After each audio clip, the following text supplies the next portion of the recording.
Good morning, my RC friends. Happy Monday morning.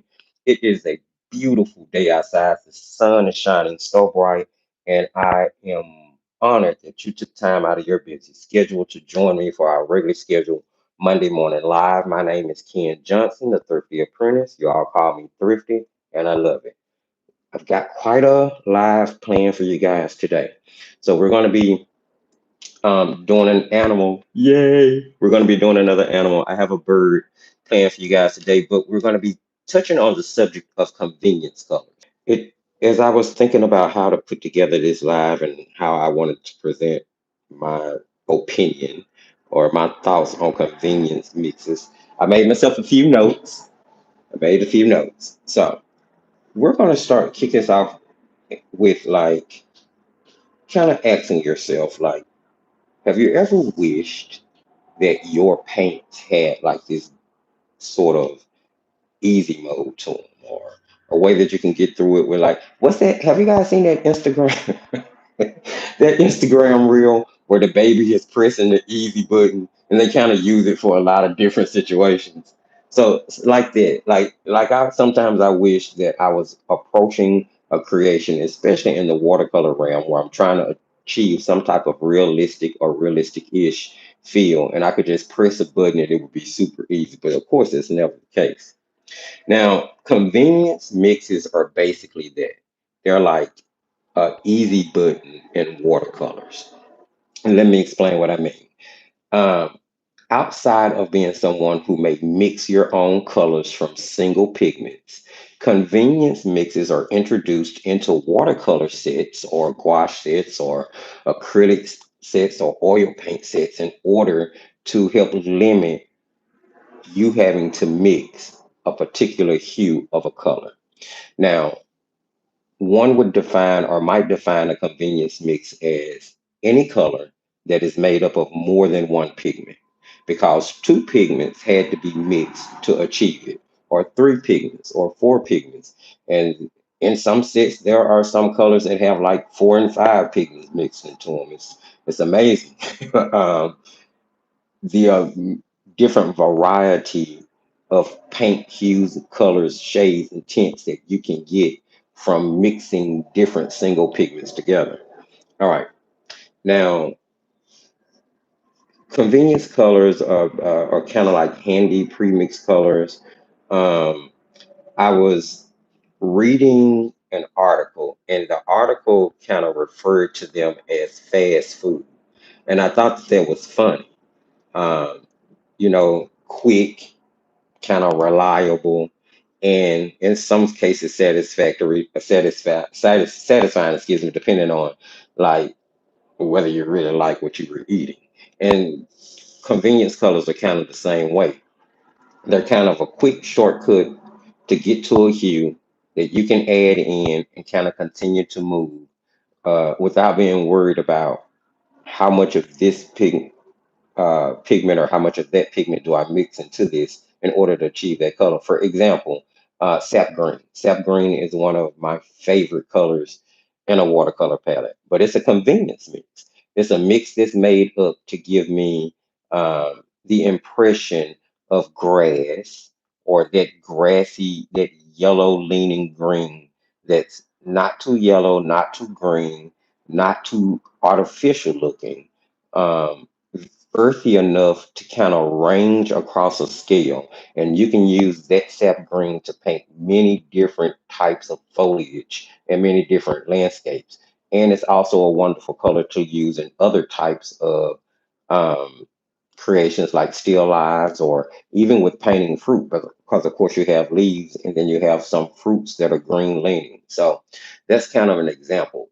That color, depending on what set you put it from, is made up of several different pigments, sometimes two pigments, sometimes three pigments. But the point is, it was developed and mixed in order to give you a color that you would not have to worry about mixing yourself, that would universally work in many different situations. Okay, so now I'm gonna get a little technical. This is for the little this part is for the nerds, right? So convenience mixes are colors created from two or more pigments, carefully blended to hit that quote unquote sweet spot of beauty and predictability. Basically, uh, to make sure that the color is uniform and consistent all the time. You don't have to worry about it being off at all, and it's still a beautiful saturated color. Um, Most paint makers actually list the pigment codes right on the tubes that a convenience color is made of. And that's not just like boring stuff on the tube. I was kind of touching on this. I want to say in maybe a Patreon live the other night, the information that they present on a paint tube is actually there to help you be aware of how what's inside that tube is going to behave. Now, the codes, of course, tell you what's inside. They help you understand how the mixes behave, which I just said, and they even let you whip up a DIY version if your favorite tube suddenly ghosts you at the art store. So basically, what it's saying is that the information um, that's listed on it tube gives you the knowledge to be able to mix that color yourself and make that convenience color just in case it should be discontinued. Like for instance, what's a famous what was the a famous color that's been discontinued that was a convenience color? Like for him, whatever that color was on the front of that tube before it was discontinued, there was a pigment makeup, and it told you the different pigments that that convenience color was made of. So should it happen that that color be discontinued, then you could actually mix that color yourself if you wanted to. At least you would have the knowledge to, right? So, convenience meets consistency in the ways of unique personality. Convenience mixes often have delightful quirks that primary colors alone cannot easily achieve. Some granulate with gorgeous textures, while others may glow in a radiance that makes you feel like someone left a light bulb on under your paper, which is really funny, right? Um, they are convenient in being time saving. You don't have to forever remix a color. Like let's just say continue to use sap green. If I had to mix sap green because I didn't have it in my palette, every single time I mixed it, I would be worried about achieving consistency of the same hue. But convenience colors eliminate that problem because it is its own paint color per se that's already been pre-mixed from several different pigments to make sure that every single time you use that color, you get the exact same color. And the great thing about convenience colors is there's no rule that says they can't be mixed with other colors as well. As a matter of fact, many artists do it on a very regular basis, whether they realize they're doing it or not. Okay. It also helps with palette harmony. If you want your paints to match across days, weeks, or projects, convenience mixes keep your shades steady and reliant. Like that one dependable friend who always shows up on time. I don't know. I don't have that friend, but I understand the concept that they're making here, which we just kind of touched on. Um, the only caveat would be that if you rely on them too much, you might miss out on the joy of experimenting, mixing colors yourself. So it's kind of a fine line to walk. You guys know I'm one of those people that try to pull all of you guys in. If you're someone who likes to mix your own colors, I applaud that. I personally enjoy the experimentation of mixing my own colors, trying to achieve the particular hue that I'm looking for. But on the flip side of that, I'm also one who totally enjoys a convenience color and will turn around and mix a convenience color as well to make another color. So it's just kind of this big playground.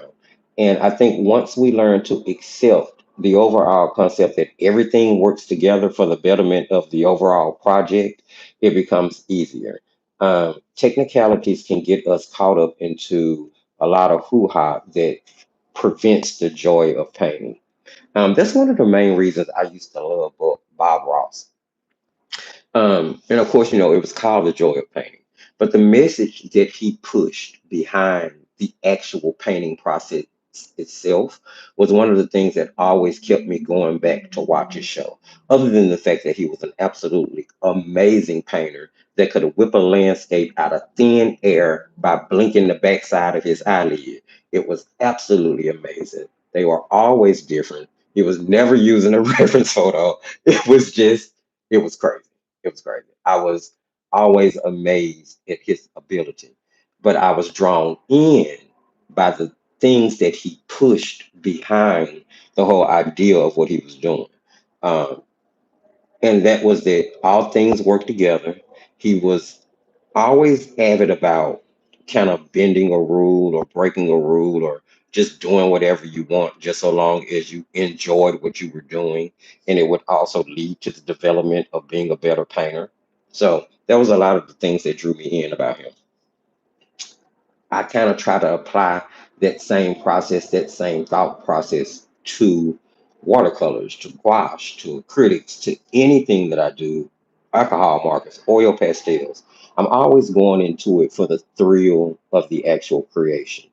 Do I want it to come out amazingly well? Absolutely. But I don't always put too much pressure on myself, not unless I know I'm going to be trying to sell it. Then, of course, that's just a completely different ballgame. All right. So, a few of my favorite convenience colors would probably be, okay, you already know sap green.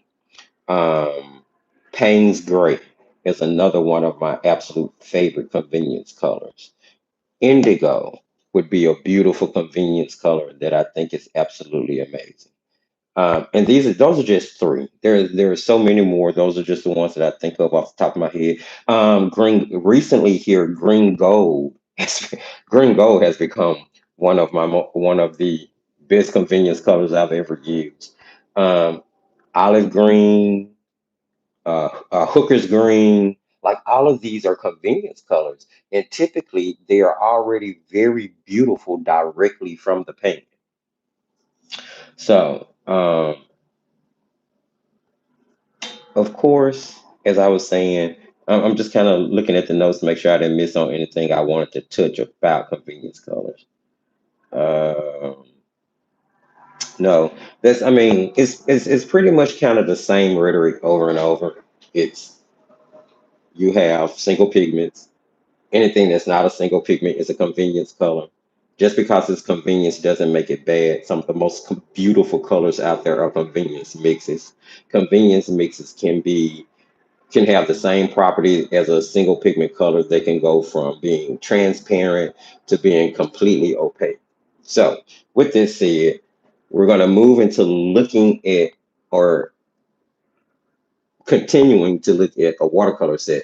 Now, I'm already shooting a video for this particular set. Um, for this upcoming Wednesday's pre-recorded video release. But I'm using them again today because I wanted a little bit more experience before I wrap up the overview section of the video that's going to be released Wednesday, just to make sure I was sure about how I feel about the set. So what we're using in today's video is going to be the Phoenix Artist Quality Watercolor Pocket Set. Now, if you're here you have any questions, don't hesitate to drop them in the comment section. You can just throw question marks before and after the question. That way it'll stand out to me.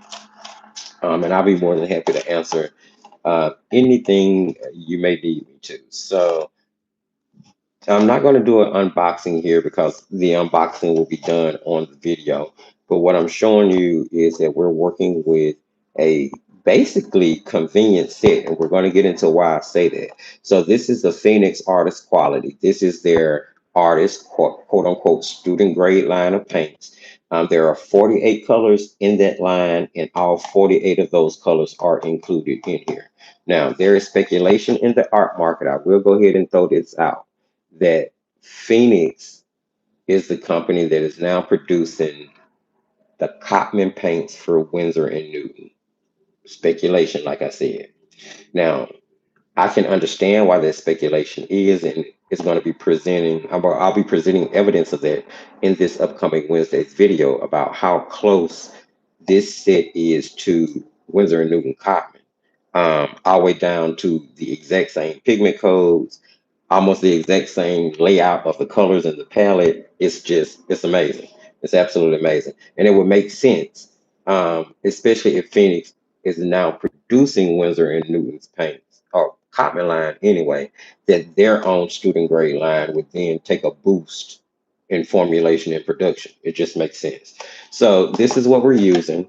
Now, this is a twistable palette. It comes with these different modules that you put together. Now, I put them together in this arrangement, but I'll just kind of show you what it is. The palette twist. Hold on. There you go. You kind of twist the modules off of the palette and you can move them around and rearrange them however you would like to. Now, on the bottom of this one, there is a little, ooh, see the paints are falling out. Paints are falling out, Marge. Hold on, let me put them back in. That was one of the issues I had in the unboxing. The paints was falling out. So there's this little um, compartment up under. Hold on, I'm trying to get it out. Up under the earth tone, and in that compartment you get like, I think that's one of the. Not sure what that is. What is that?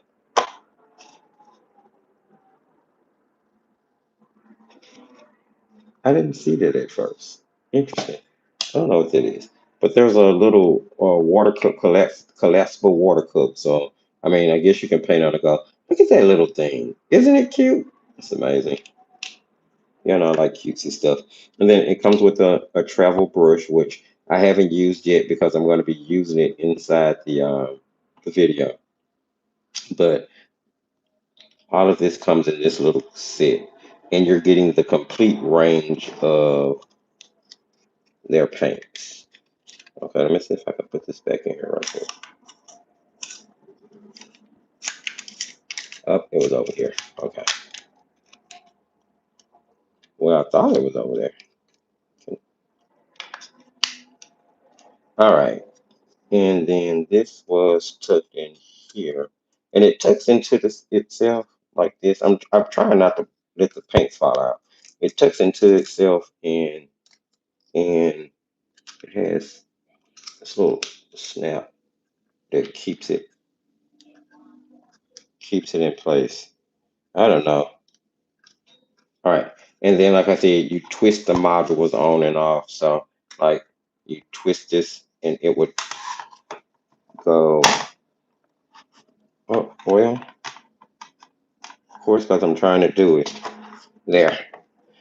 Now you can rearrange it. You can like hang them off of each side of each other. I just find that this is the best convenient kind of setup for me personally. Now, this is meant to be a travel palette, I think. Um, I don't know. It's kind of big. It's kind of big. It's a neat concept. It was a really cool concept on Amazon. I was really kind of excited. It was in and out of the cart, and then once it was sent to me, I was like, okay, this is so cool. I'm excited to have this. I wanted to try it, and I don't know. I'm still trying to get used to the whole twisting and moving of the modules. Yeah, it might be a sponge. Is it a sponge?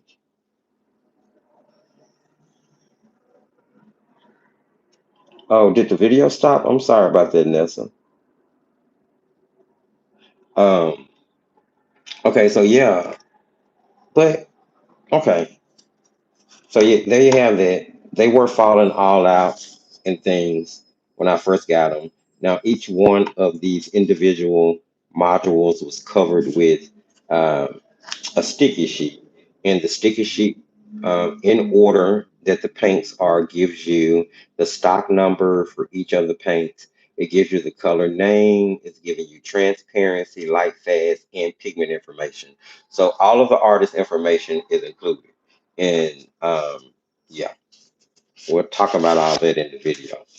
So I just stuck that down on a piece of just regular copy paper so I'll be able to, if I needed to refer back to it. And on the side of the box, there is digital color coding that gives you all 48 colors that are in the set. There's no artist information actually on the box, but it is all presented inside with the packaging and things. So you're going to get a little brochure that shows you the entire 48 color range. And again, it's going to give you all of the artist information on the brochure. Then it gives you some other information. Like here, there's a chart to let you know what their light fast rating means. There's a transparency chart, and then it does tell you about a little information about pigments there. And then on the back, you're going to get how you can different ways you can configure the palette. Oh, you can do that too. Oh, they stack. Yeah, they stack and twist.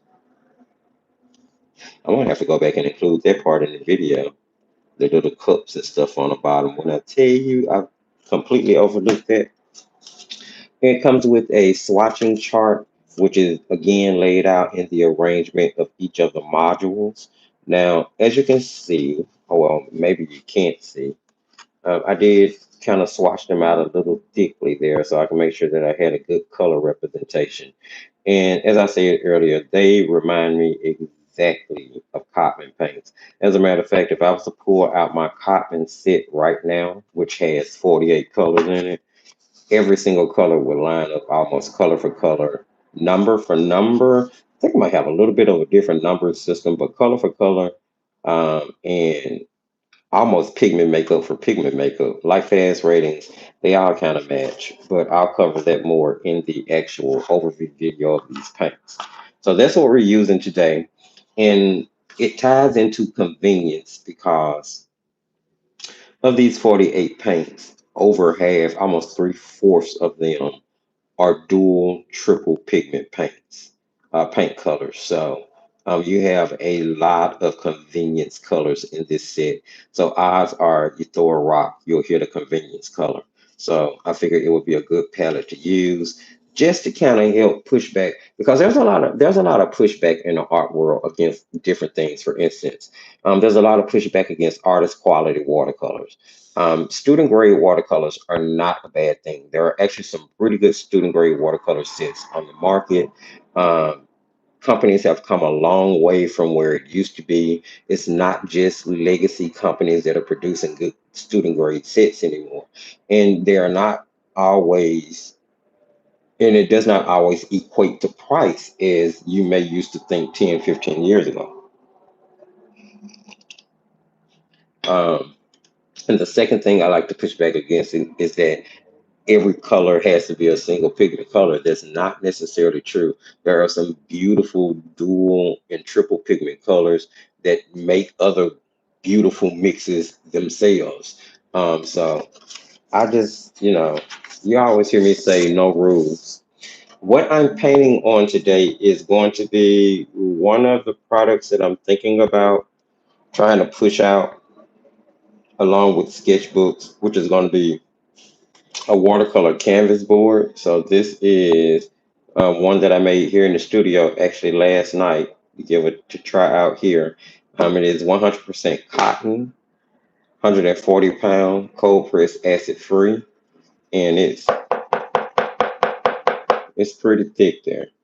It's pretty thick. So we're gonna see how this works out. If you are a member of the Creation Station, then you have had access to the traceable for this as well as the reference photo for what we're going to be doing today.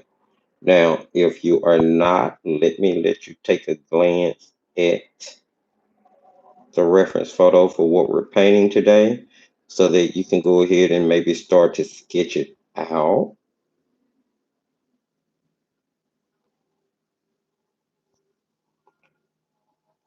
Let me see. Can I get him to flip? All right, let me move him to photos. He's acting a little weird on Patreon. Okay, here he is. So this is what we're tackling today. I'm just going to sit that there so you guys can see it for a minute.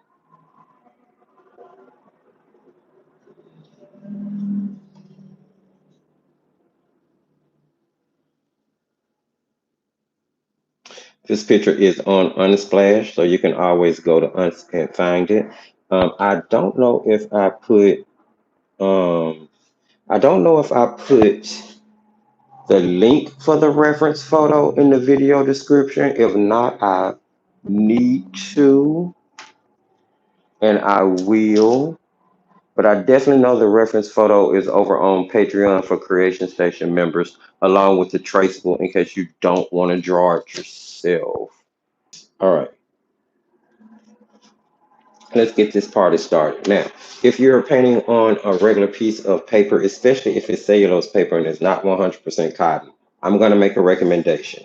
Do not tape your paper down. Wet the back of your paper, paint on like a silicone mat or just your disc, something that you don't mind having water on. Even if you have to put something down to protect, like wood, if you're painting on wood, wet the back of your paper, get it nice and wet, turn it over, and then wet the front of your paper. That's going to help keep the paper wet longer, and it's going to help your paint be more uniform. So instead of whooshing, if you got a whoosh and whoosh paint, if you got a swoop and whoosh paint, like core, it'll help keep it contained and controlled a little bit better, because we want to try to keep the paper wet as long as we can, because we're going to be doing a lot of wet into wet work in order to do the background. It's sort of blurred, so we're not trying to bring anything into focus. We have like you can see just a hint of a blurry sky, just a hint of a blurry tree line, which is sort of kind of grayed and browned out. And then as you move into the foreground, the picture comes more into focus on the aisle. So everything from the skyline to the background to even the midground is sort of blurred and kind of pushed together. So that's what we're going to concentrate on doing. And then as we move into the foreground, we'll get more in focus and detail. However, we're not going to get super detailed. Again, we're going for the impression of the overall picture. So let's get started here. Now I'm going to start out trying not to tear up anything, which I'm not succeeding in it. Okay, let's put the coffee there. Thrifty, just like together. All right, I need a pretty big brush here. I'm grabbing a 3/4 flat synthetic squirrel, so it's going to hold quite a bit of water. And hopefully you guys can see pretty well. Let me know if it's not enough light. Although it's really bright outside, there are trees directly in front of my studio window, so they do cast quite a bit of shade. And if need be, I can either open another blind, and if that doesn't work, then I can close the blinds and turn on the studio light. So anybody let me know if they can't truly see. Okay, so I'm starting off by wetting the background. Keep in mind, I am testing a canvas panel. I have no idea how this is going to work out. This is stuff that I normally do inside the creation station where I'm experimenting like this. So while I'm trying to show you how I would paint this, I hope it works right on this substrate. But if it does, we've opened up an entire new product for the paper section of the website.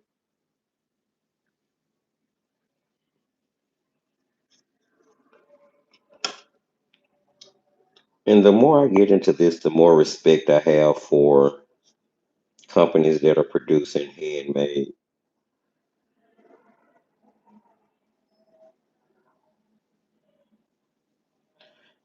All right, I'm gonna wet this background again. This is a cotton paper, so hopefully we are going to, I'm just not sure how the glue that I chose to use to create the board is gonna react on the back of the paper, so we're just gonna see. That's why I say it's experimenting for me.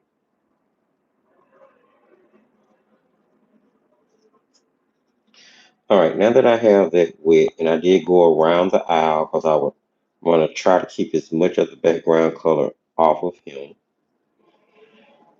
I'm going to switch over here to Oh, I want to control water, but I also want to hold water if that makes sense because we're doing wet in the wet. Let's go with oh, I wish I had a synthetic squirrel cat's tongue. Oh, I do. Aha. I've never used it. I can't even get the cap off of it. Oh wow, like seriously. See, it won't come off like I'm for real. Oh, that's interesting. So I'm just gonna click it off. It was really holding on for dear life. Let's wash the sizing out of that. And I'm gonna start in with mixing some stuff here. See, I'm going right in mixing. I'm probably gonna be mixing. Let's see what we'll use. We'll use burnt umber, which would be, see, one, two, three here. We'll use burnt umber. That's a mixture of PBR7 and PY42. So technically, their burnt umber would be considered a convenience mix. Add some water to that, and we're gonna add ultramarine blue to that, which would be, let's see, uh, here, yes, here. And I'm going for gray here. Just mix that blue in it till it gets cool, and I'm gonna start like a tree line back here. I'm not really worried too much. Those are not like pine looking trees. They're like deciduous looking trees. So I'm gonna go back and swirl the top of that.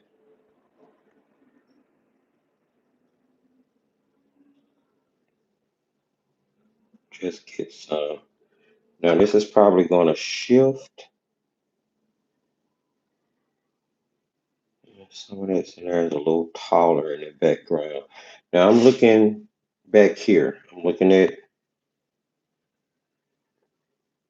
and actually I need to bring that down a little bit. It needs to come down. Oh, it's coming down to about a third over his head. So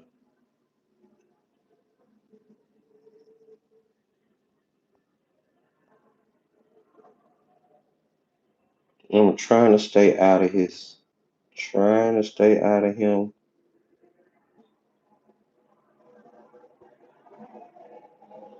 We'll see how it lifts. We may end up with a little granulation back there because that's mixed with ultramarine.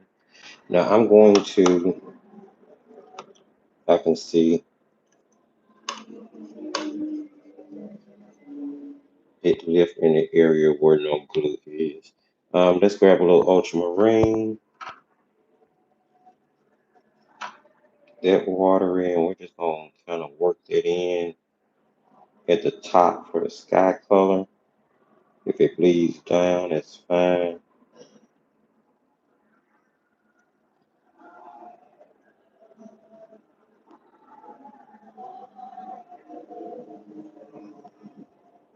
And go back in there and add in some more dark in a second.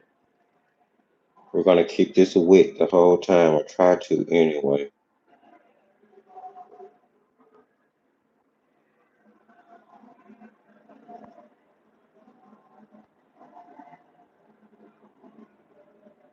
Sort of like that muted sky.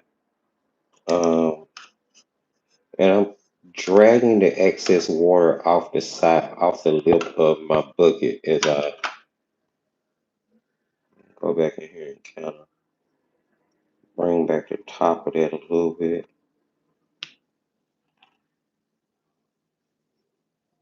Now I'm not trying to get any detail in anything. All right. So let's move on down. Color looks a little, um, it's a yellow, but it's more of a golden yellow. Definitely not a lemon. So I'm going to actually just kind of brush a little clean water over my surface again because feel like it's getting dry. So I'm gonna re-wet. Same thing on this side. If the water bleeds up into the wash, I'm okay with it because we're gonna be working into it anyway. All right, so now I want to grab. I think I want to go with like a cad yellow, maybe a gamboge. Ooh, gamboge is a mix. Let's use a little gamboge. This right here. Ooh, it's gorgeous. Okay, gamboge added to the list. I'm probably gonna break this down into my favorite um, convenience colors from this palette and use it as a convenience set whenever I'm talking about convenience colors. That'll be cool. Okay, and to that, let's add a little burnt sienna. Um, which one of these colors? Let's see. No, we were using burnt umber, weren't we? I don't want to use burnt umber. I want to use a little burnt sienna, and it's gonna kind of okay. And let's go in here and kind of work that in right up under the tree line. Just kind of let them flow together.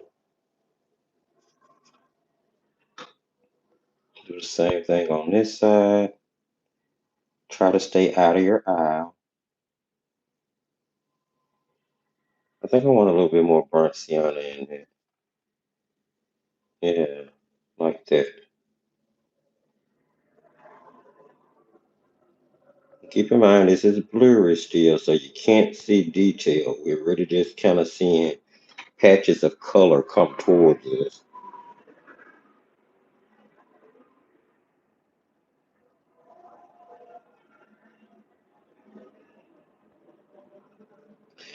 Now I'm just gonna wipe the excess water off my brush and I'm gonna go directly back into the gamboge by itself this time. And because we're getting closer to the front and just work a little that in too. The colors are going to become more saturated and get warmer as they come closer to us.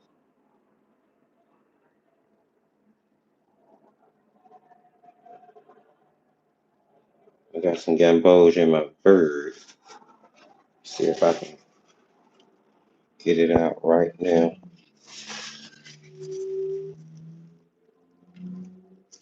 Okay.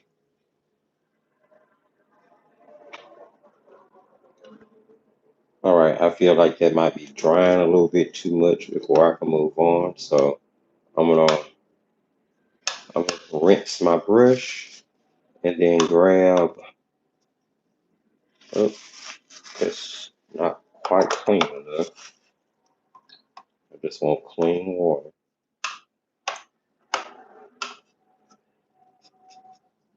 Well, still yellow in it. Oh well. Gamboge is strong. I just want to make sure I keep the surface I'm working on wet. And I'm going to have to let this. mm, We'll see. We'll see. We'll see. Now, let me think. Let me think. That yellow. Let's mix a little. Let's grab some of that gamboge. That gamboge. It's getting a little greener. because we're going to have some grasses here, so we want to bring in a little green at this point. So let's take that gamboge and mix it with, let's go with the ultramarine. Let's just add a little bit to it. And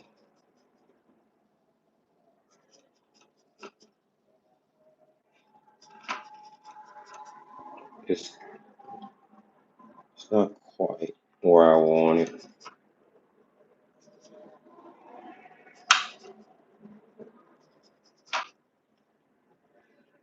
And see, this is the thing about mixing colors, trying to balance what, okay, there we go. Trying to balance what you want to achieve it versus having it already in a convenience mix.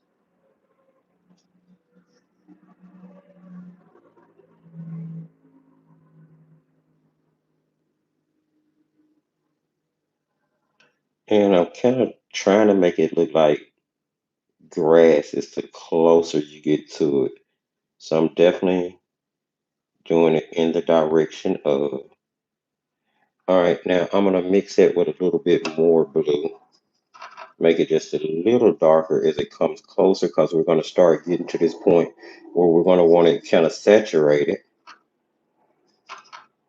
Um, so we can put our details on top.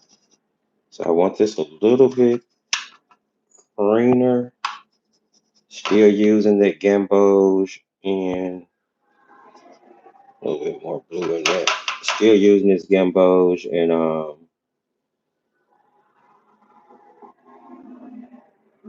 what color is that? Gamboge and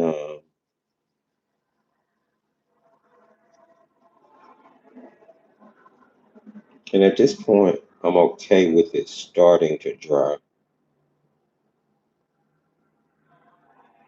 I don't want it to be completely dry, but I'm okay with it starting to dry.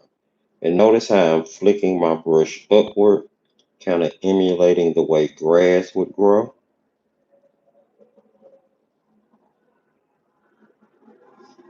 Same thing over here.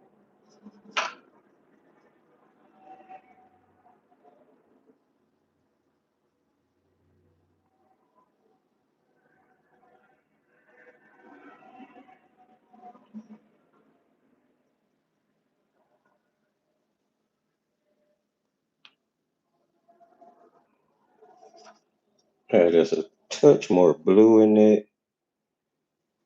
And at this point,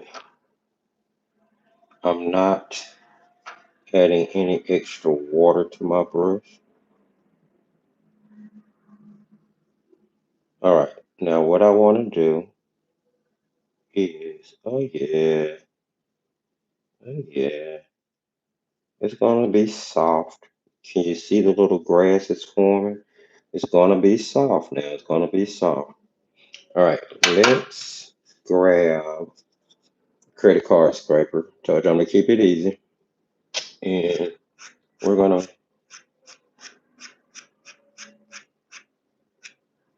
and this will be super easy. You know, like even if you have like hand issues,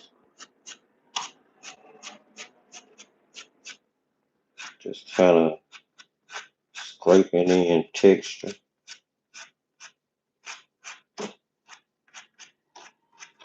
It's so funny. I don't normally get the white lines with this, um, especially when the paint is wet. So it's the board. And it's just, this is just texture. It's not going to do too much just yet. But he's kind of nestled into these grasses and these flowers that come up, you know, over his head in some cases. And that has dried, so interesting.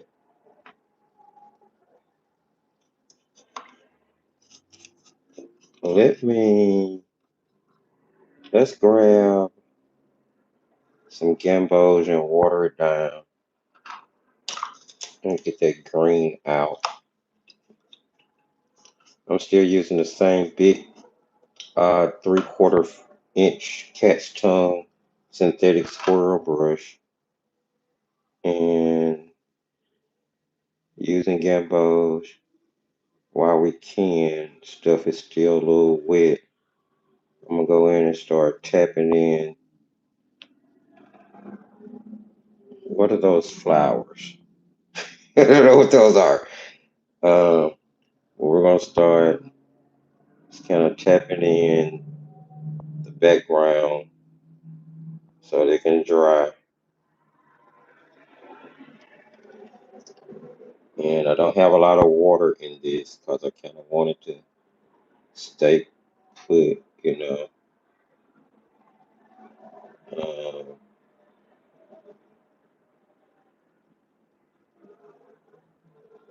and we can come back and enhance some of those in a minute if we need to.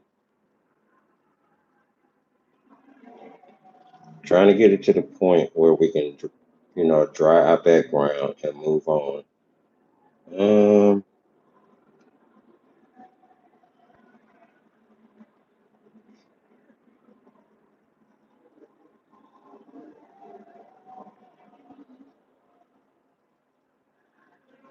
I think it's starting to look like a field of buttercuppies.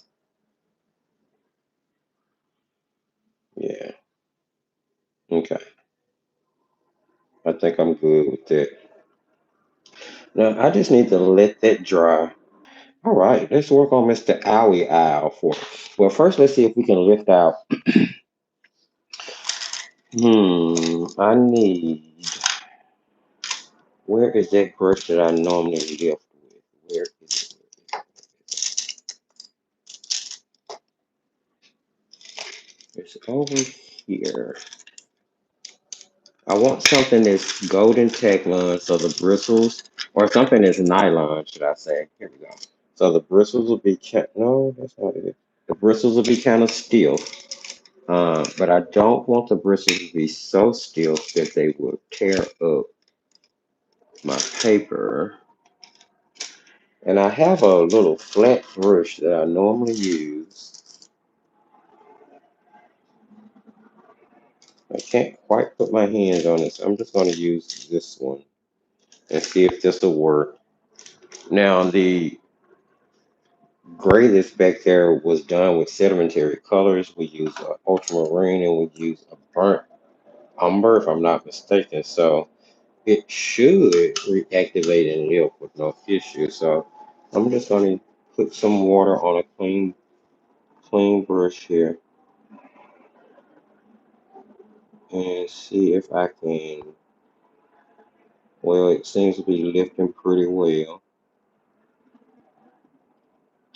And testing this set is the first time I've tested Phoenix Artist Quality paints in a half pan. Now, I have a review on my channel for their paints, but it's for the tube set, which I found to still be very much like Winsor and Newton tubes.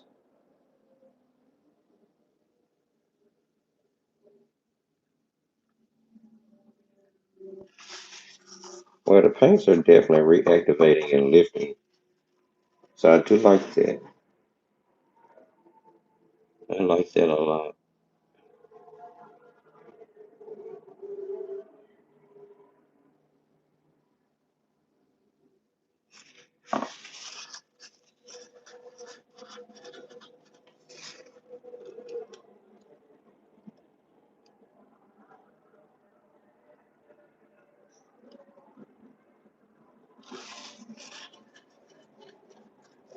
Okay, all right. We cooking with grease.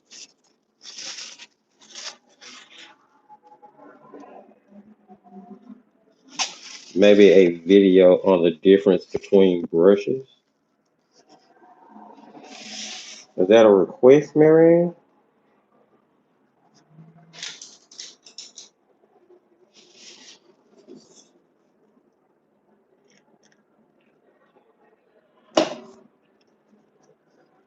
Okay.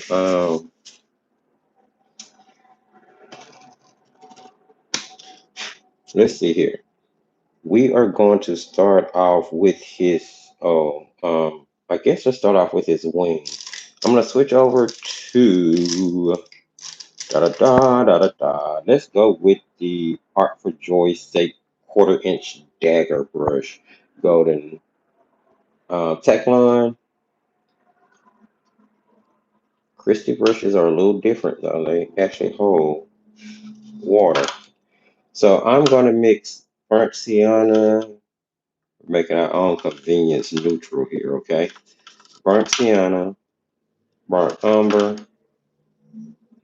You don't have to use both. You could use either or. Now the burnt sienna in it said I believe is a PR 101, which is not normally well, it's normally the pigment you see for burnt sienna in artist grade paints. I personally like PBR 7, but I'm used to painting with PR 101. The very first paint set I ever painted with PR 101 was a Venetian red, and burnt sienna and both the burnt umber were mixed from a PBR 7. And sometimes that doesn't mean it's the best, but sometimes the first thing you use is kind of what you're used to. Um, let's grab ultramarine. We need to grade this up. And remember, I told you earlier, we're keeping this loose. This is not going to be super detailed, but we're going to try to keep it detailed, if that makes any sense. Let me show you what I mean. So we're going to start here with the wing, and the reason I dried it first is because I didn't want anything to bleed into the background. So I'm going to start at the top of this wing, kind of imagine how the feathers on the wing would sort of the way that they would go. I'm using linear lines and I'm following the direction of the wing. I'm going to leave some white space for breathing room, and I'm basically just going to put in like these gray patches, right? I'm using the very tip of that brush, so you could use a really pointed round brush. And I'm just going in the direction that the feathers would be. Again, leaving white space in to breathe. And I'm going to conjoin some of this, dropping in some more. I'm dropping in some more water here because we're going to do wet in the wet blending here. And I love the granulation that ultramarine blue gives that mix. So it's going to add texture and give the wing. See, we're letting the paint work to our advantage in this one because it's a looser image. So we're going to let the paint do a lot of the work. So we're taking advantage of the granulating ultramarine. Now, grabbing burnt sienna directly from the pan, mixing it with a little burnt umber directly from the pan. I'm only doing that because I've been mixing them. I'm going to go in and kind of,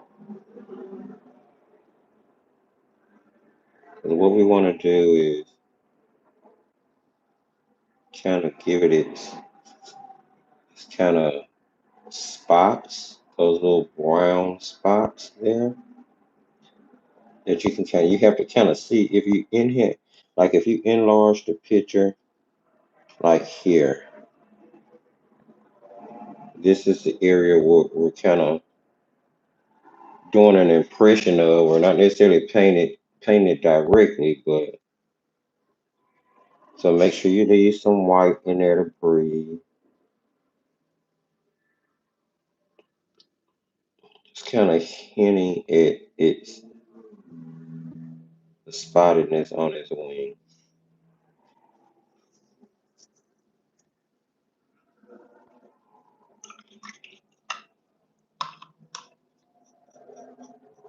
And we'll work a little bit more on that later. So now what I want to do is kind of work on his lower area here, which is going to be Let's mix up some more gray. And we're staying in the water realm. We're starting really light with everything because it's much easier to start light and go darker as you need to, but it's rather hard to start too dark and have to go backwards. And I like to mix burnt umber because it tends to make a cooler neutral than burnt sienna. And then when you mix them both together, in my opinion, it's just gorgeous. But it's just me. Now I'm just gonna put blue in this until I get a gray, and I'm gonna keep adding it into my cool consistency of coolness. I like that'll work. Let's add a little water to that because we don't need it to be too thick. Actually, I'm gonna blend some more out over here in this well with even more water. And we'll just let that be our main little puddle. All right. Now I want to start. Let's see. He's gonna have some shadow here under his wing, and I'm leaving a little sliver there because I don't know if it's dry yet. Now we're not painting his feet, so I'm concentrating more on this area. And again, that granulating ultramarine is going to help us out a lot here. And I'm making sure to keep in the direction of my guy's feathers.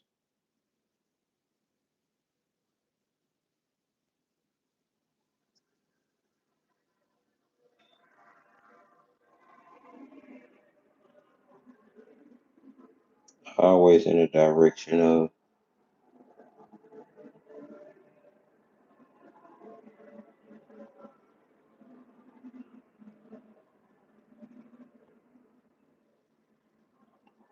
Just going for the impression.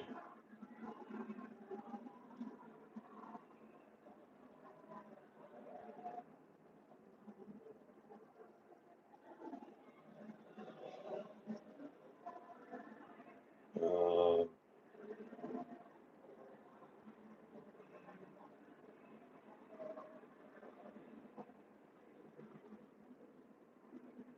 this is basically negative painting.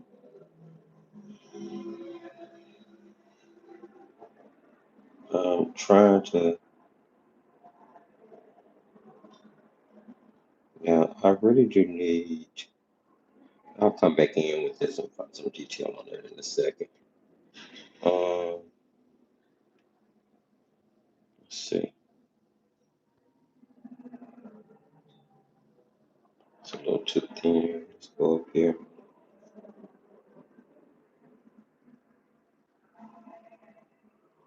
Okay. The feathers are kind of going like this today.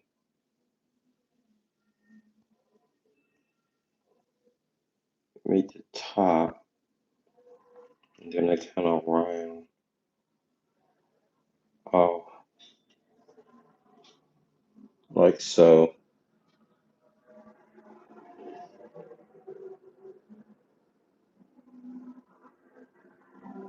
Um, we're gonna put some brown in it, but I'm just trying to get the capture the shadow right now. Everything like this guy. He's got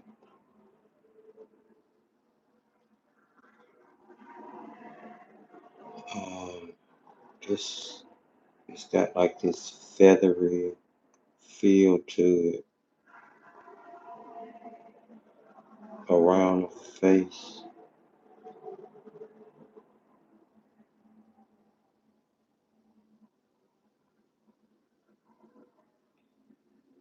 And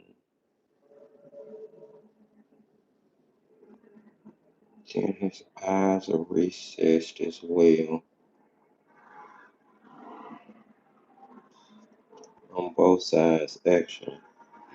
Like,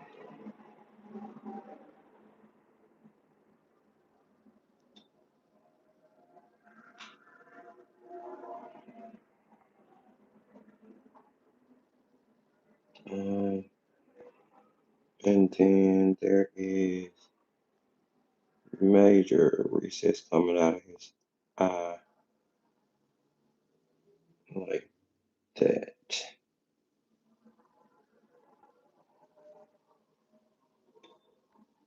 And then you can slightly see it on this side.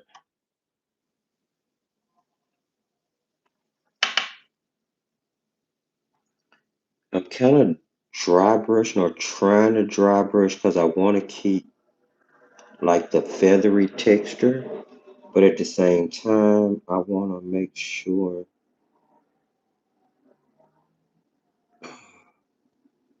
And see, his face is sort of recessed, like all of this is sort of recessed.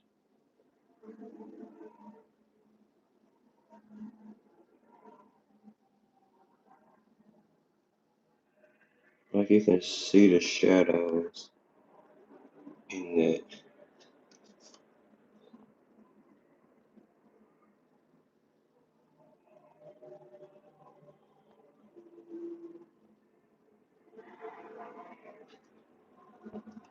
I want to rinse my brush and kind of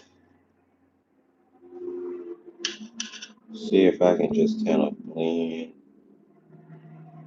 that shadow on his nose.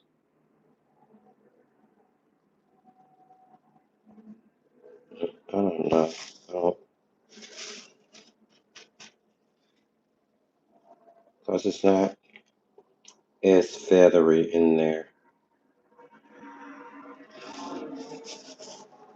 Okay, I tell you what, let's stop for 2 seconds, grab a round brush. What is this? This is a number two round. All right. Let's take burnt sienna.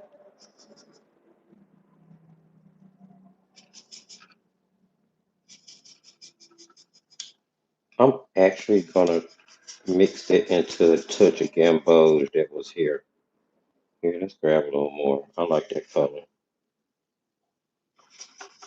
So we can add it somewhere else into the painting. And a bit more burnt sienna. Touch of ultramarine blue.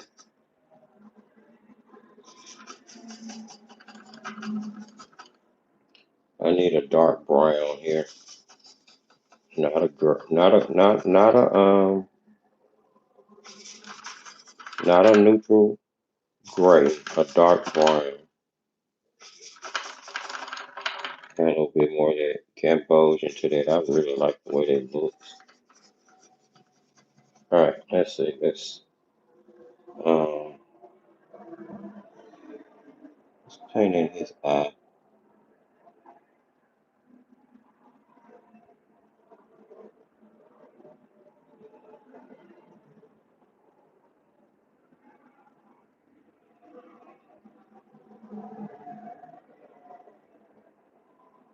So he can stop looking so creepy.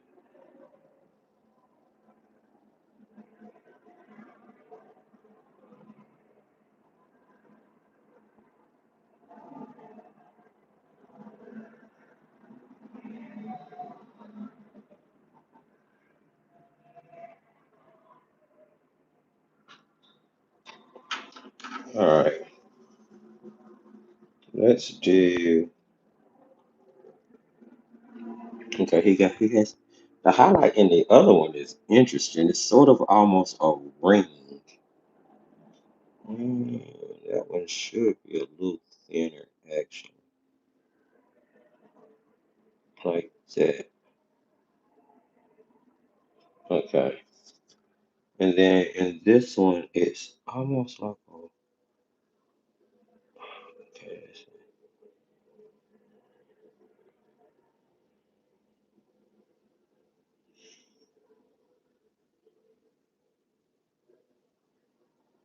but it kind of goes all around. It's interesting.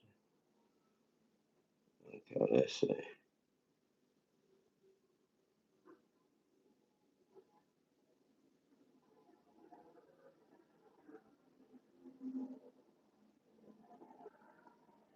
That's a scary look.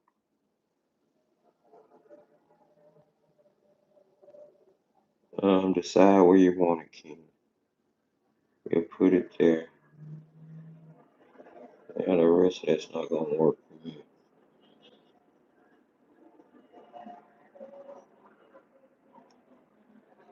That'll work. It's not quite what's in the photo, but it was giving scare tactic, scary movie vibes. Okay, that's not bad.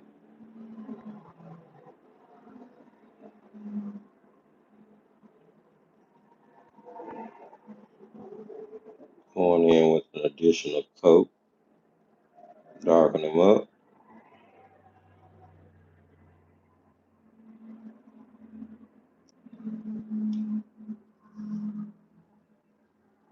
Um,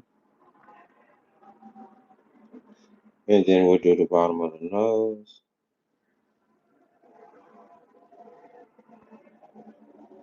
So we'll start it off with this color,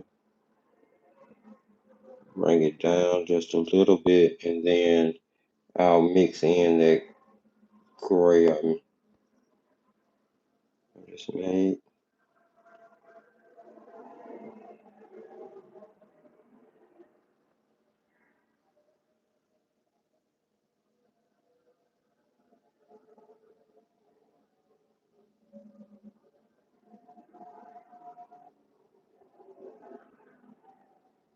Mm-hmm. All right, something like that. Something like that. Let's go back to putting in some feathers. Let's go back to put in some feathers. I want to take some of that brown I mixed, and we're going to start here in the. Actually, let's add a little water to that so it's a little thinner. And let's start putting it up here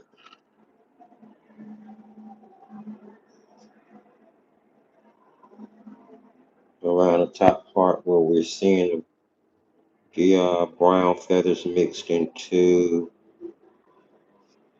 the white and gray ones, all up in this area.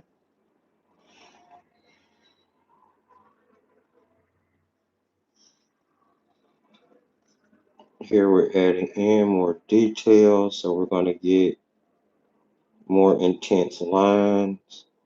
We're going to be able to see feathers better.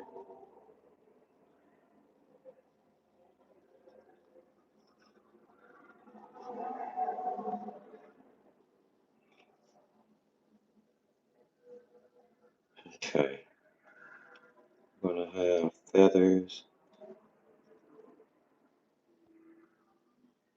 here on this side of his nose. Brown that comes from under his eye here.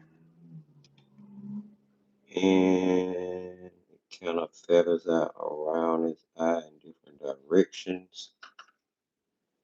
I'm just painting what I see at this point. I'm looking at him, and whatever I see is where I'm putting the color, where I'm putting the small detail strokes.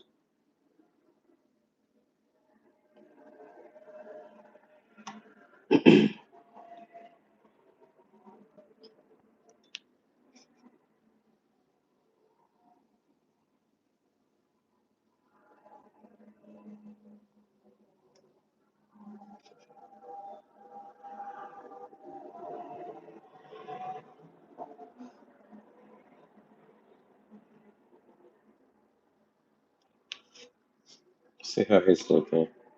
Hi, Ivy.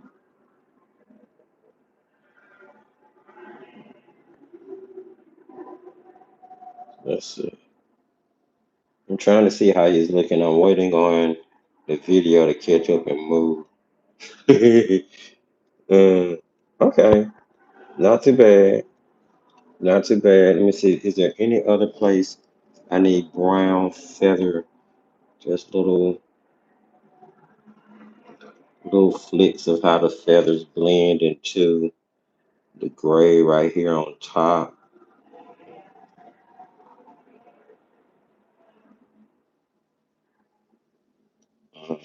Okay. Excuse me.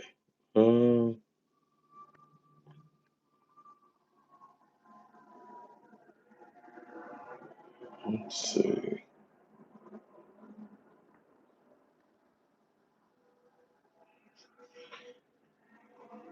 I just think I need to get darker with some stuff. Now, I'm gonna stick with this brush I'm using. I'm gonna go back up here into the gray, mix it around in that water consistency really well, and then we're gonna start putting some shadow in here.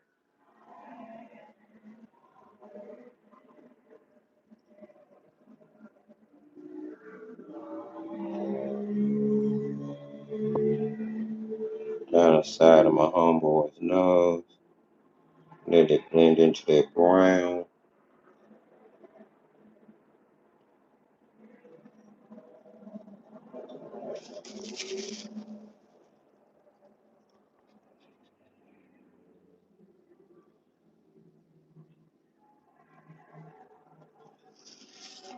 I'm trying to give his face this look that it has. Um,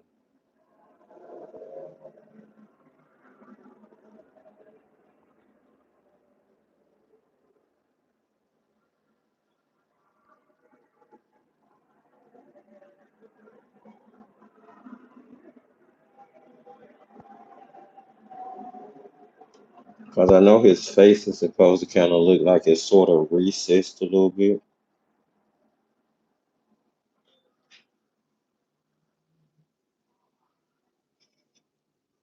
Um,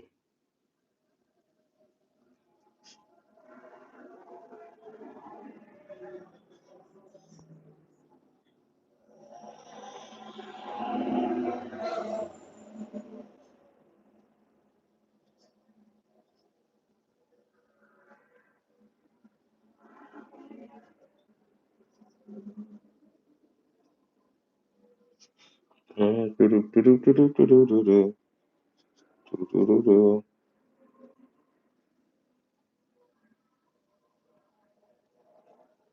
Have shadows. Good, good, good, good. Cause you would have that, which I'm gonna have to darken it up a little bit because that this is how the neck would be casting the shadow down. I believe that's yeah. And then I just need to get a really watery blend on this side.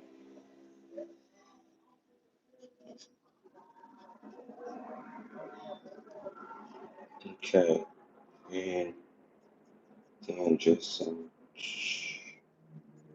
light toning down in here, just so it's not so harsh. And I think I want to leave that whiteness. I'm gonna get this in here a little bit darker and touch up on the darkness around. So now I'm going in with darker tones here. I think I'm gonna start in my wing area. And basically I'm just gonna kind of go in and just kind of outline any of those brown spots. It'll kind of make it look like feathers. You know. And I'm basically just highlighting and outlining those brown points. It's a cute way to give a feather impression without actually having to paint each individual feather.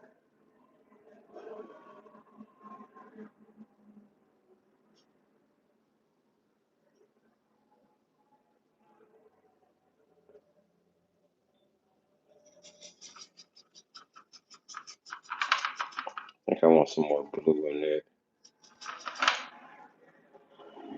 Picking it up with this version, it'll be much more concentrated. Yeah, it's better.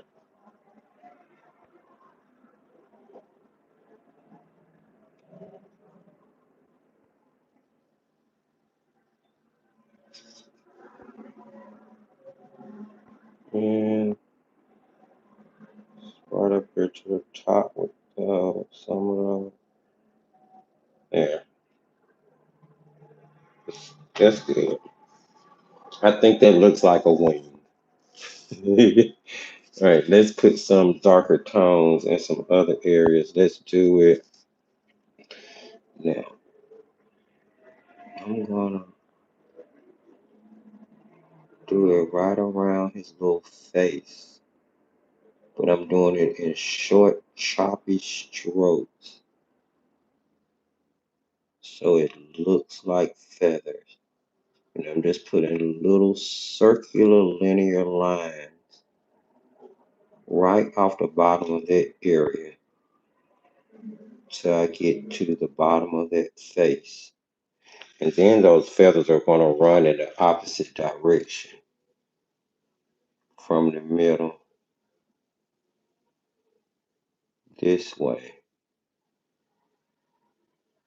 It's almost like a heart. Almost like a heart.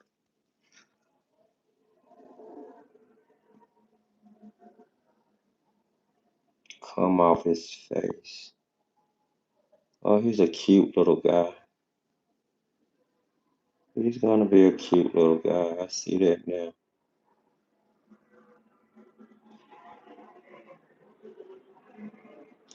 Oh yeah, cool beans. All right, I need to get a little bit darker over here. The shadow. Let's go back into our lighter wash real quick and increase our shadow on this side. We want him round and bring it up just under the neck there.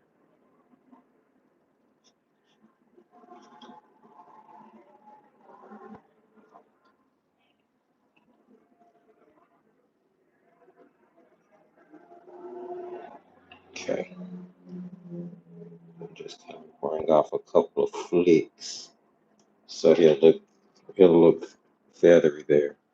Um, I want to get a little bit more intense with right in here.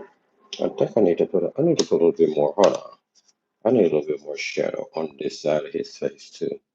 It seems just a little too darky, like non-roundish.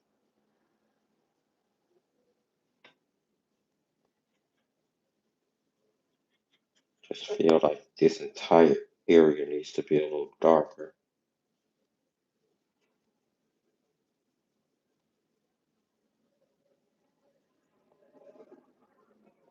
Sort of round his body off, you know?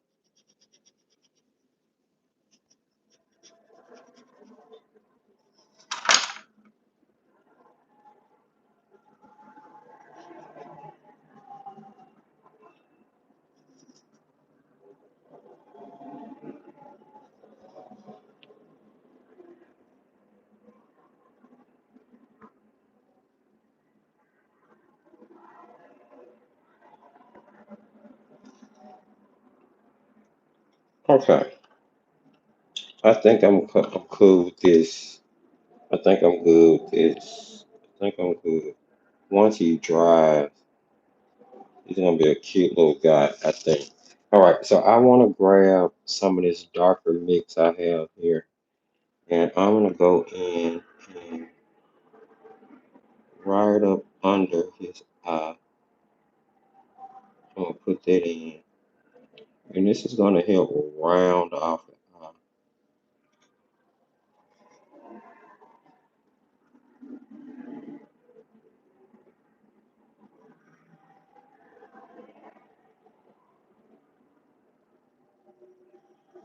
Do it on the bottom. back and do it on the top.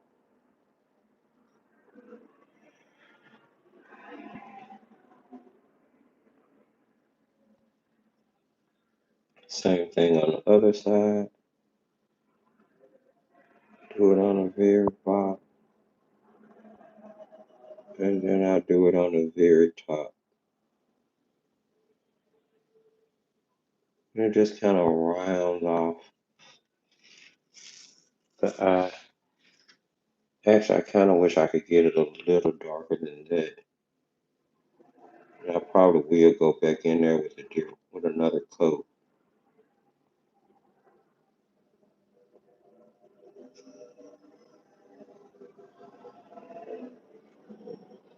It just seems so dark.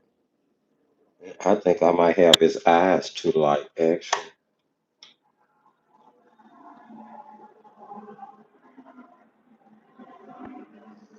But we're gonna leave him like that. I think they're too light, actually. Let's see. They are. Let's pump up the volume. Our umber.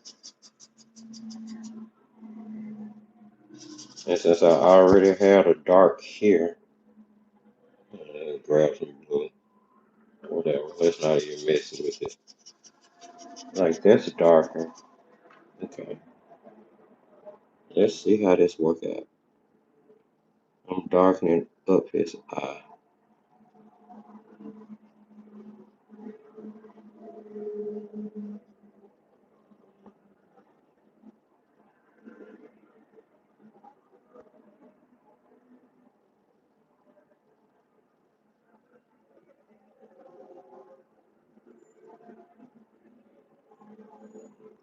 I don't know. That feels better to me. That feels better to me. It feels better to me.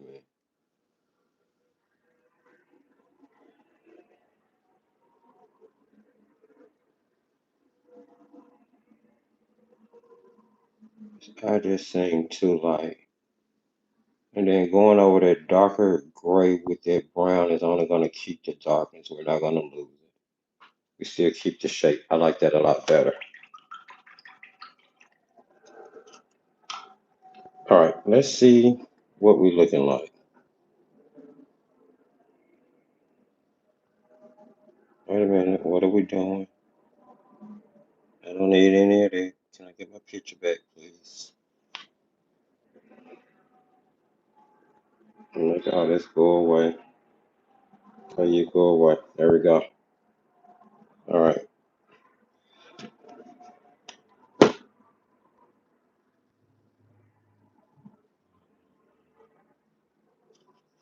All right. I think he's looking kind of cute.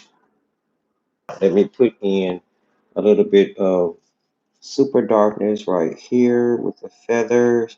So I'm using that same brown I just used in the eyes.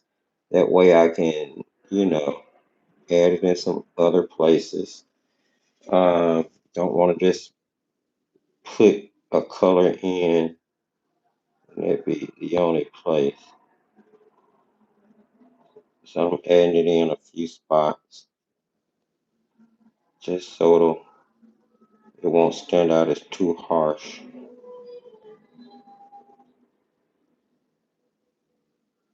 All right, let's move back into working on the background real quick so we can wrap this on up.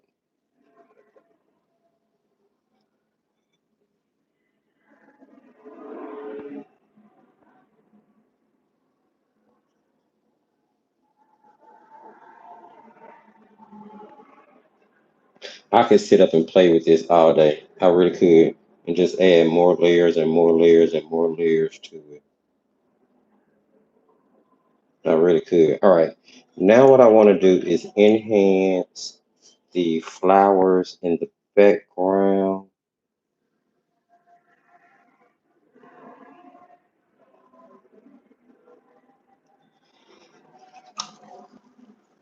All right. Uh, paintbrush almost went in the car. Don't do that, Nessa.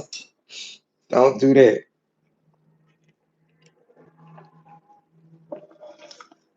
These are not bad paints. They're really not. I'm not disappointed at all with what's coming up out of this. Let's see.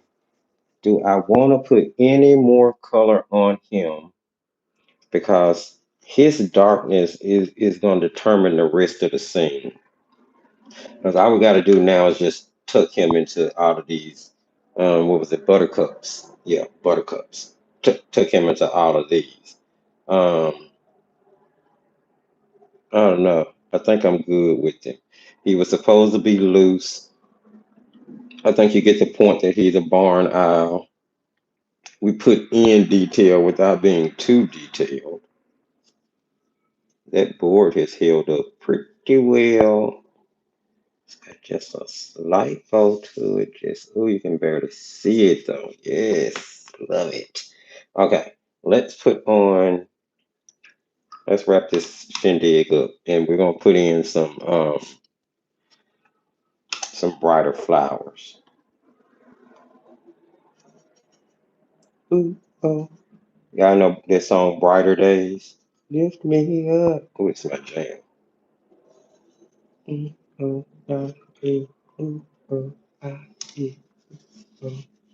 I want to add, I didn't use yellow ochre anywhere in this, but I'm actually going to add a little yellow ochre to that gamboge just to opacify it a little bit. Because that gamboge is pretty transparent. And yellow ochre is going to be opaque. So I'm just putting a touch of yellow ochre in it, not much. And then towards the front, right where we were. Yeah. So I want to do that first. Nope. I want to put in some grasses first. I'm going to switch back over to that 1/4 inch dagger. We mixed our green earlier. We were using gamboge.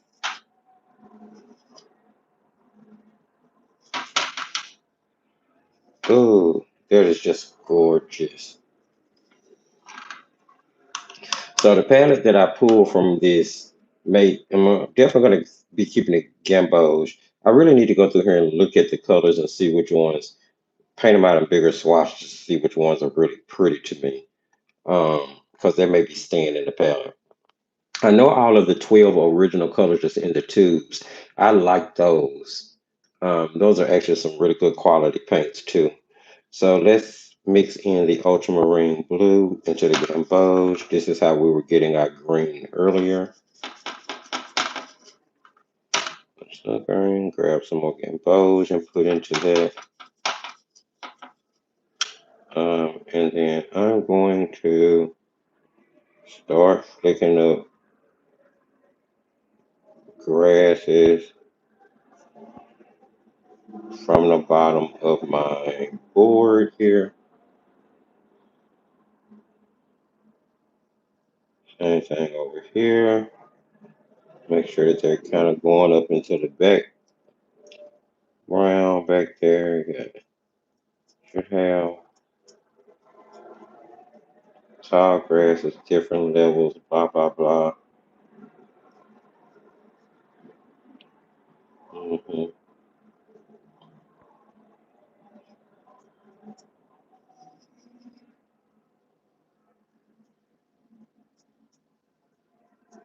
I'm doing some light and making sure some are more saturated. Don't you worry.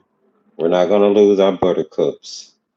We're going to have them. They're going to be there. They're going to be nice. Right now, I'm just trying to make sure it feels like he's nestled into this grass. All right, I want to darken that up, adding more ultramarine to it. We're going to go in and add a few more.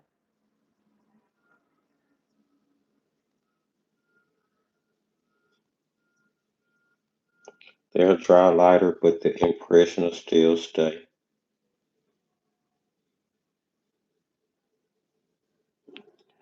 More ultramarine, keeping it just towards the front.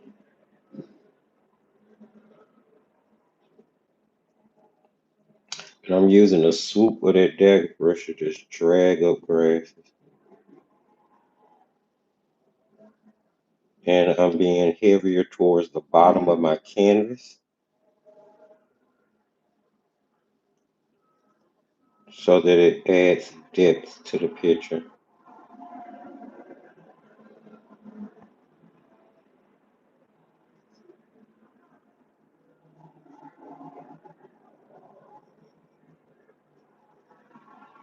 All right,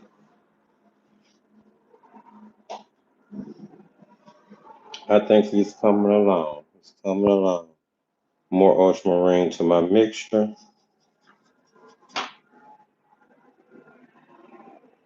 keeping it right up front.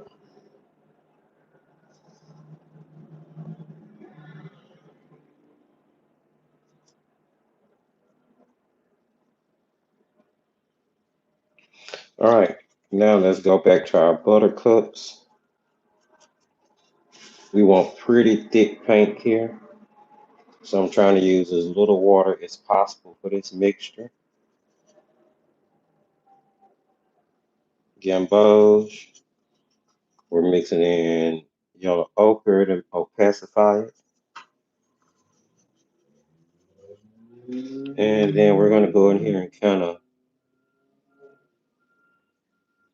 do some buttercups. That's a little bit darker than I wanted it to be. Let's pull back on there a little bit. Put some water in it and water it down.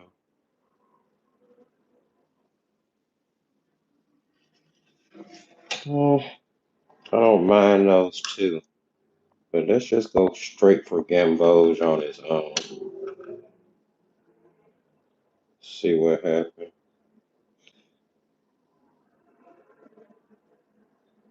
Well, try yellow ochre on its own.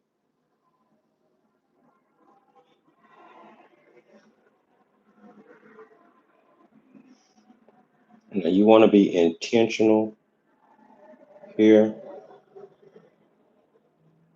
I'm just kind of making four sort of strokes.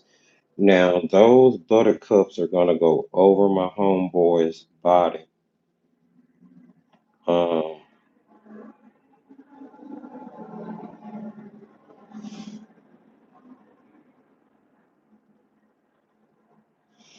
and I'm kind of trying to make them look like they turned in different directions. But those things are gonna go over my homeboy's body. So, uh, let's see here. Definitely want to be intentional about your stroke, especially when you're gonna put it directly over him.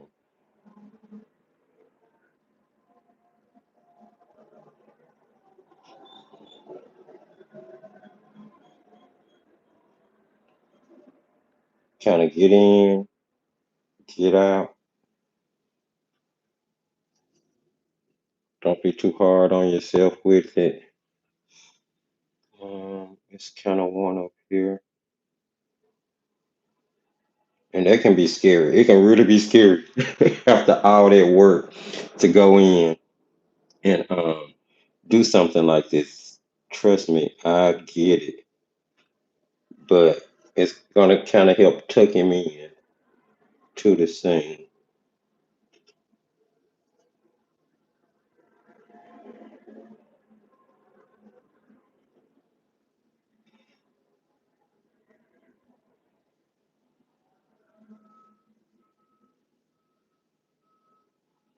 All right, I think that's enough. We don't want to overdo it. I think that's a plenty. And then I'm going to grab Gambo's been doing some overtime work, hasn't it? Beautiful color. It has done a wonderful job in this painting. So I'm grabbing the Gamboge and now I'm going to take it as heavy ultramarine blue as I can. And we want as little water as possible on that brush. And I'm going to roll it around in that paint. It's fat. You can see paint all on that brush. So, and I'm going to, on the tip, different directions. Try to keep it thin, and you're not going to bring them all down. Some of them are going to stop because it'll be back in there, okay? Some of them are going to stop midway. They're not going to, especially as you go further back, they're not going to come all the way down to the bottom of the paper like the ones on the front.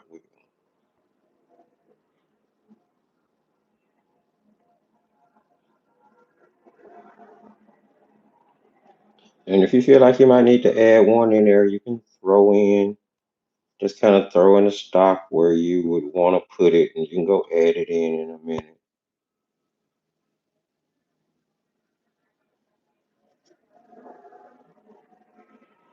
Keep in mind, the further back you go, the thinner it would be because they're a little bit further from you.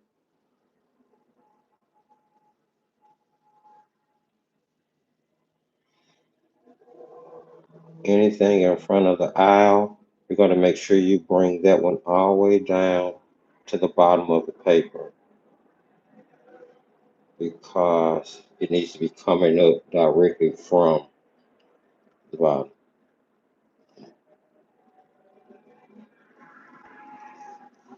Okay, I think that's cool. I want to put another little one over here, and then I'm going to probably call this done, so to speak. Let me put another little, I want another buttercup. That's why I put that little thing there. Put one there. Okay. I think I want to enhance the color on this one too. And I'm taking all of the water out of my brush after I clean it so that when I go into my color, I'm only grabbing color. I'm not adding any extra water to it. That way I can make sure it's kind of as bright as it can be when I put it down. There we go. I think that's cool. If you want to, you can do some splattering. I don't think I'm gonna do any splattering on this one. I think I like it the way it is. I want to increase the darkness around it eye just a little bit more, but I think I'm good for a quick painting. Yeah, yep. I want to increase that just a little bit more. Look at that. The difference a day makes. There we go. So those eyes just jump out at you. Look at that. All right. I'm gonna enhance the highlight. I'm gonna grab my little highlighter. Where's my white gel pen? Let's do some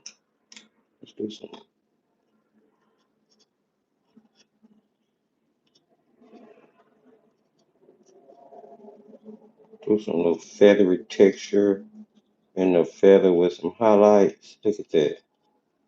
Let's add to that. Yep. A few little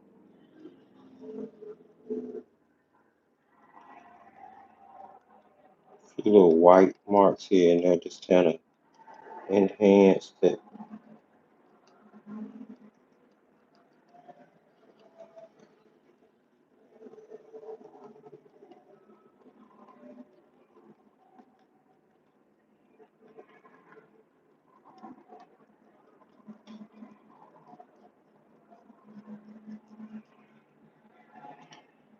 And enhance those highlights. Love that. Here it is up here in the top of his head. So I'm kind of coming off the edge so to give him a little feathery texture. He'll look a little fluffy guy. I want something on his nose. Okay. Um,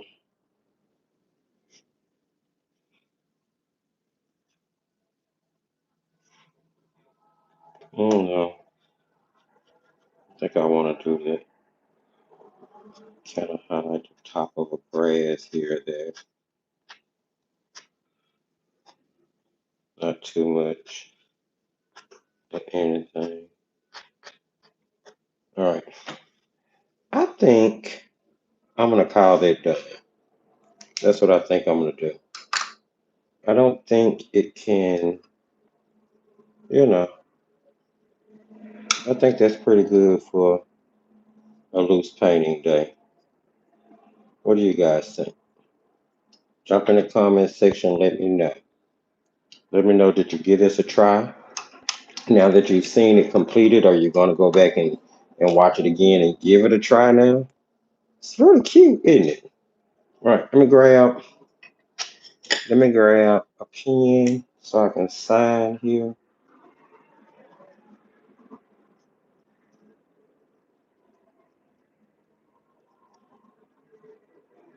All right.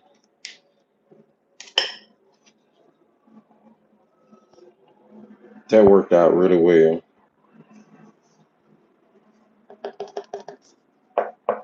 It's not a lot of warping to it. The paper held up to all the different techniques that I put on it. So yeah, these are probably going to go into production, and they'll probably be sold by the pack, 2 or 3 to the pack. This particular one is what size is this? 8.5 by 5. And I'm probably doing them in a lot of different sizes. I'm trying to get a lot of stuff ready for that October Palm Street sale. That way, all of the leftover overstock can be pushed to the Defiant Art website. And I'm just going to start concentrating on putting out handmade products. What do you guys think? If you're here and you haven't, please do go ahead and sprinkle a little love. Give the video a thumbs up. I think this little guy turned out cute. And this was a great demonstration of the Phoenix half pan watercolors. Now, if you are not familiar with it, Phoenix does make a 12 half pan set for their artist watercolors. It is very affordable. Like I said, I believe these are very, very comparable to Cotman paints. So you could have used Cotman or um, although the Phoenix brand tends to be a little bit more affordable than Cotman paints on a regular basis, but I really testing this set out for the actual layout. Although this is the first time I've tried their half pans, and I guess you know they're not bad. They're not bad at all.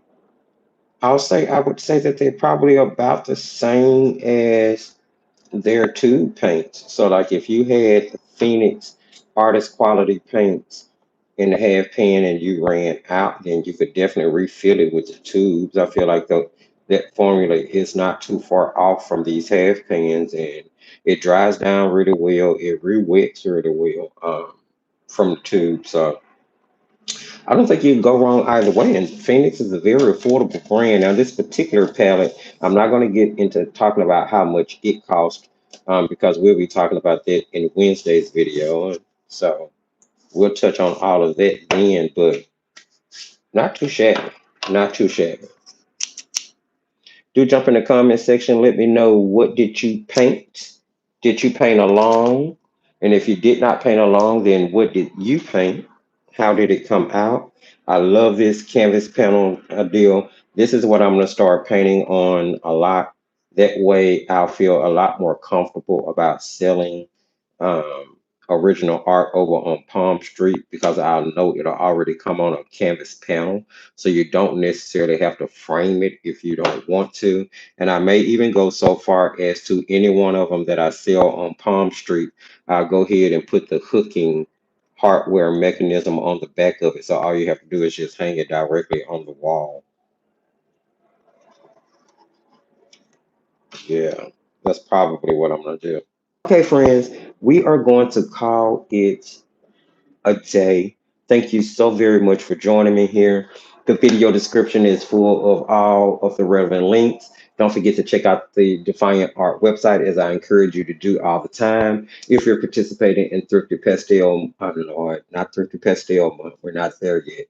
If you're participating in Thrifty Cheap Art Challenge, then we are almost at a conclusion for that. We will have a live sometimes after 5 p.m. on tomorrow to wrap everything up for that.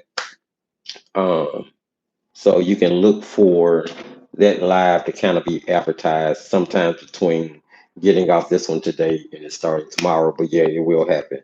Patreon tonight. All of the social links are in the video description. You can find paints, pencils, pastels, and markers there if you're interested in joining. Definitely would love for you guys to start participating in that reference photo thing I'm trying to start. If you are on Instagram, please don't forget to follow there, which is the home of the Thrifty Cheap Art Challenge, where you can see all of the submissions currently being made under the hashtag Thrifty Cheap Art 2025. Uh, Video description, not video description, comment section for anybody watching the replay is open. Please don't hesitate to ask any questions that you have about the painting process that we went through, the reference photos, the paints we used, what I painted on, any of that. I'll be happy to get around to answering that as soon as I possibly can. If you would like to, don't forget to share the video. Sharing is caring, and maybe there's someone else who would like to see this paint along for the aisle. Yeah. So go out, enjoy your day. I'll see some of you tonight. I'll see most of you Wednesday. Remember, as I tell you at the end of every single video, my friends, I artsy love you and just keep creating. Bye.